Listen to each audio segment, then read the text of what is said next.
Hello, my name is Chris Robinson. I'll be your instructor for Math 107. I'd like to take some time to introduce you to how the course is set up in Blackboard, help you get your textbook going, and just a little bit of a short introduction on the activities that begin the class. So let me go ahead and share my screen here so that we can see what your interface will look like in Blackboard.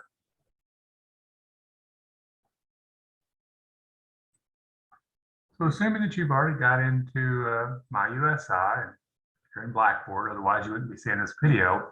It's going to look something like what we've got here, except for you'll have a little bit more space here under this watch course overview video. It's going to have the YouTube video that I've pasted in. I can't do that till I make it. So bear with me. It won't be exactly the same. It's going to be very, very similar. So whenever you come in, reading and watching the essential items is probably the next step you need to go to after you finish this video. So what I'd like to bring to your attention once you select there is, first of all, the syllabus. In order to keep this at a manageable length, I have VoiceThreads discussing the syllabus and the calendar. So you will want to make sure you watch those to get the details about how grading is done, how I communicate with the class, how your grades are calculated, as well as the calendar, especially as far as when test dates are and when items are due. So just to kind of bring you up to speed in case VoiceThread is something you haven't used before, this is set up so that you can essentially click on the video or the VoiceThread inside of it. So I've clicked on it, it's got me to this place where I could watch it. You can blow it up so that it's a little easier to see if you like. Hitting play will get you through what you need. And later on, I'm going to ask you to introduce yourself to the course. So you'll see down at the very bottom, you've got a plus sign at the bottom of VoiceThread when you hover over that. If it's not showing up, or maybe if you click on it and it says that you need to sign into your credentials, let me show you something there. Whenever you come into MyUSI, it should look something like this. You may not have all the icons I do, but you're going to see one that has a VT, I expect. If you click on that, a lot of times what it will do, I've already signed in earlier today, it will ask me if you want to sign into VoiceThread. Try that if you're having trouble trying to add a comment to a VoiceThread. What will happen is it'll ask if you want to sign in, you'll select yes, and it will use your credentials that you used to get into MyUSI at the beginning to allow you to add comments to VoiceThreads. One thing I've noticed in the past, students sometimes with VoiceThread, they're not sure really how to do that, and they end up creating their own VoiceThread that's not connected to what is in Blackboard, and you don't want to do that. I've set up a place so that we can all see or hear your comments. If you create your own, it won't be linked, and you just have to do it again. So hopefully those steps will help you get to where you need. If it's not enough, send me an email and we'll iron those troubles out. One thing I would mention about the syllabus, while I have a VoiceThread discussing it, it doesn't cover every detail. Again, time is precious. I try and hit the high points in the VoiceThread, but it's probably worthwhile to look or give a glance at the actual PDF for the VoiceThread just to see if there's anything that might be important for you. Okay, let's look at the next thing, the course textbook. So this is probably where I'll have the most to say. We have first day access to allow us to gain our course materials without having to go to the bookstore and without having to order them online. So over here on the far left, you'll see first day access. And what I would encourage you to do is to select that. It's getting there. And what you should see is something similar to this, where it's going to ask if you want to opt out or if you want to reveal an access code. Let's talk about opting out for a moment. With this first day access, you're only going to get an electronic access to the textbook and access to MyLab. We need MyLab regardless. That's how I do homework and quizzes. The electronic textbook is sometimes a sticking point for my students, and in the past, say before COVID, I would allow students another option, and let me kind of bring that to your attention here. Wait a minute, I don't want to jump around too much. Let me just explain it. I would give them an ISBN number. They could go to Pearson's website and order that textbook with a hard copy. It maybe be 10 more dollars. Like we're paying $80 for this access. It might be 95, 15 more dollars. And they can get the textbook, they have that physical copy, everything worked out well. The last semester when I tried this, one particular student, it took them 5 weeks to get the textbook. So in a 7-week course, that wasn't acceptable. So I'm just going to urge all of you to kind of stay away from that opt-out issue and just reveal the access code. I know it's a little uncomfortable if you want that physical copy to only have the electronic, but the publishers told me that with COVID, there are issues with supply chain, that those physical textbooks just aren't out there. So it's an imperfect situation. We're doing the best we can for you. The publisher has made an assertion that this is the lowest price you can find for the textbook. So that is some consolation. So you'll reveal that access code. Then let's talk about Blackboard a little bit here. It's a little fiddly to work around with. So as you work through here, that access code, you're going to copy that. It's like 25 digits. You don't want to write that down. You won't try and memorize it or anything. So what I would suggest doing is actually selecting the Eagle page again, going into Blackboard, opening up a second window, because what I want to do is just in case for some reason you didn't copy that, I want you to be able to get it in a hurry if you need it. So I'm going to select courses. I'm going to go right back to our course. And instead of selecting the first day access link, I'm going to select the My Math Lab link. See, what we need to do is to get you an access code for the textbook and then go to the website, enter that in so that everything is working for you. Now, whenever you select My Math Lab, and I'm going to keep this up throughout the whole semester, you can use it to get to your homework assignments, to get to the e-text. You may not use all these options, but the first time, you're probably not going to have an access, you're not going to have an account set up with them. So if you'll select the second option here, let me show you what it looks like whenever you're already logged in. So again, me being the professor, things move a little smoother since I've done this earlier today. It takes me straight into My Lab. For you, if you selected that, it's going to look something like this or some sort of sign-in screen where you need to register, and registering as a student be the great thing to go. You see this part here about access code. That's what we're going to be doing. So let's register. And actually, it shouldn't give you that because you're going to be coming to this location from our Blackboard course. It should already have this, so you don't have to do anything. It's going to take you to a place where it asks you what you want to use as your username and what you want to use as your password. It's very important that you write those down and don't forget those or save it to your computer, because I don't have access to your passwords or your, I can tell you your username if you somehow forget that, but if you make a mistake with your password, I can't help you with that. That's going to be on My Lab's side, and it might take a little while to get all that done. So make sure you record your information or save it on your browser so that you can get things going. So you'll get your username in there, you get your password set up, and then it's going to ask you to enter an access code in, and that will get you access so that whenever you use My Lab in the future, whenever you select the My Math Lab link, it's going to take you straight to something that looks like what I've got here, where it tells you what homeworks you've got coming up, when they're due, all sorts of things like that. There's sort of a short rundown of how to get through access to My Lab and your e-text. And just to bring this to your attention as well, I've selected the link for the e-text. I always think it's a little clunky where they start it out. They come into this place where it doesn't really even look like a math book. If you'll go over here where they've got the table of contents, you can go ahead and select what you need from there.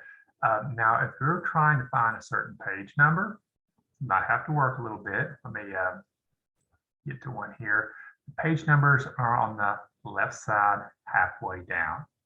So if you're looking at our course calendar and you want to get to a certain page number, a lot of times I've given you the name of the section so you could say, hey, I wanted to go to something with word problems or nutrition applications and proportions. That gets you close, and then you can look on the left side there and get down to the page number. So I'm sharing this just because I've heard questions before from students. You know, this e-text is a little awkward to use, and there are some things to help you out, okay? They do have an answer key at the end. You can kind of go through and take a look at the odd numbered problem sets. Those are the only ones I ever ask you to do, so you can know if you're doing them right as you go through. You know what we're thinking about the textbook? Now, I'm not sure if they fixed this yet, but a few semesters back, I went through and I worked all of our problems, and I did find some errors in the textbook. And what I've done here in Blackboard is went ahead and created some a table letting you know what the reported solution was and what the correct solution should be. Okay, I've submitted this to the publisher. Hopefully they fixed that since then. Just there in case you kind of were scratching your head, you think you got the right answer, but it doesn't seem to be matched up to the back of the book. Check the textbook errors down at the bottom. That should help you out. Okay, let me get rid of a few things here. I'm kind of building up. So I don't need the extra Blackboard. Don't need the e-text anymore. I think we're just down to taking a look. Let's see here. We're getting back to, we have the course textbook. We've talked about that thoroughly. If there's any other questions you have, just send me an email. While we're thinking about email, that's usually the best way to contact me. I'll try and check early in the morning before I go to bed at night as we go through the first few weeks of this term to see if there's any questions that you have. The next thing in here is just the module objectives. These are listed all over the place. If you want to take a look and see what we're learning, that's a great thing to do. The course calendar, this is probably going to be more important to you, okay? I've got a voice thread discussing kind of how scheduling goes for test dates, when things are due, stuff like that. You may just want to print this off. Imagine you've got a work schedule and you can start to kind of match things up and see when our exams are, what kind of days you have off, things like that, so that you don't have too much going on in a 24-hour period.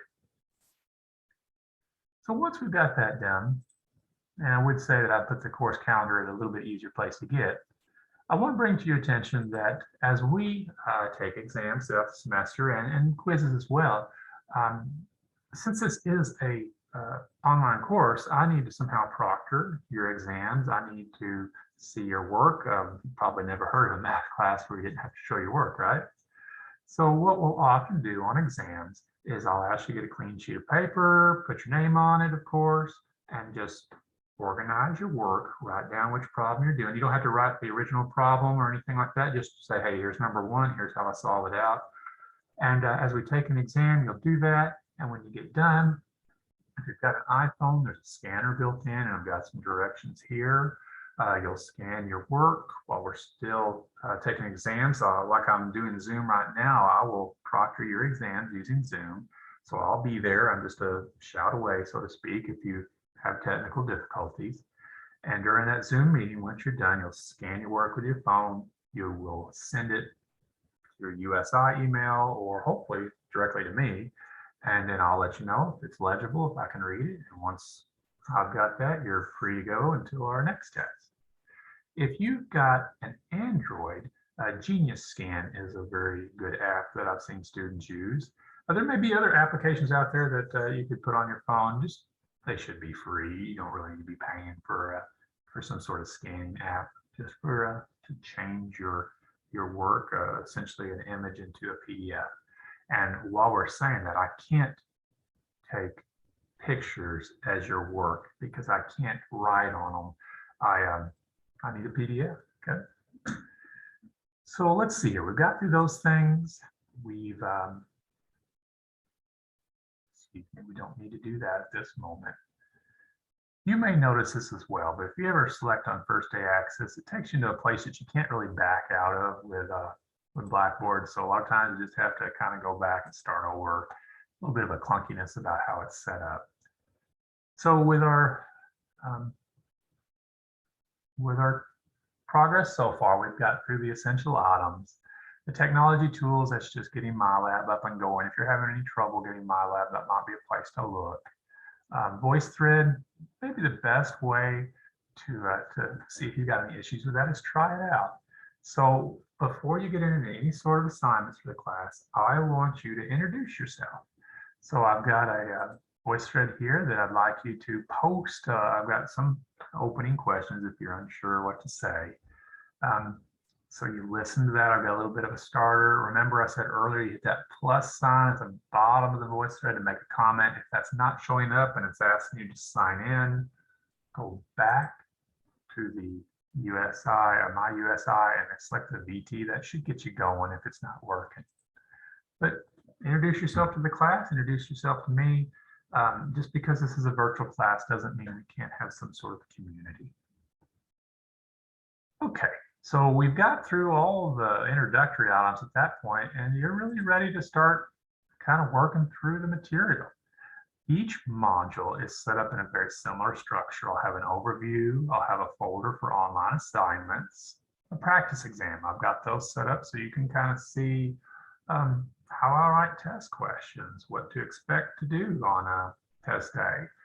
You probably won't be able to see this on yours, it's showing up on mine, but whenever it comes to test day, I'll have an exam folder where everybody kind of goes in through there, and I will open the exam up so they can see it and go from there. You'll hear more of that on test day. The online assessments, I've got all the due dates in here. I've got a link to your e-text should you want to use that one. And here's the thing I haven't really said so much about. The reason I wanted you to practice with VoiceThread with a self-introduction is because for module 1, 2, and 4, you're going to have a little bit of a discussion of how you use the concepts we're learning in your work. So how is proportion used as a respiratory therapist or as a registered nurse? What kind of statistics tools could you see being valuable in your work? Things like that. And what I really want to bring out here is I've tried to set it up so that the rubric, how I will grade that, shows up first thing in the VoiceThread. If it doesn't, kind of move around a few slides so that you can see my discussion, because I don't want you to miss points on that first VoiceThread because you didn't include enough detail or if you didn't provide any calculations. Okay, I don't like that first VoiceThread being a surprise. Please look over the rubric for that. Well, that should kind of get us through the module. Do keep in mind there are also some ways to get around with inside Blackboard. If you're along the top, you can kind of go back using that. Kind of select the bigger folder that's containing those materials. As we go through, when we take exams, I will have a place that I post your, it's empty right now, but I'll post the exam for each module along with a key to it, as well as a VoiceThread discussing the common errors that I saw. Please use this VoiceThread and these tools to help you prepare for the final. That's where I kind of bring up things that students may need to study a bit further. The MyLab item here, that shouldn't show up in your Blackboard, but right underneath it, checking grades. If you select that, you can see how you're doing in the class. And just to bring this to your attention, at the end of each module, I'll update so that you can see your overall average and your letter grade.